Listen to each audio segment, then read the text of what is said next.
大家好，自从去年的粉丝造反事件以来，赵丽颖、王一博似乎是怕了粉丝了，越走越远了。然而呢，通过王一博连串的电影圈的发力，也通过赵丽颖不断的去接触电影资源，在这个随时随地都有政治吹风的娱乐圈当中，我们不难看出，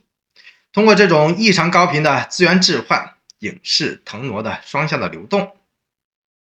更多的选择权、更多的话语权，开始慢慢的牢牢的流向了那些演技加分、眼神过电的好戏剧人的手里了。即便这个年代是拥抱6块腹肌的阳刚的年代，然而呢，懂得政治语言、善用政治语言的英雄儿女，依旧能够继续的笑傲新的江湖的。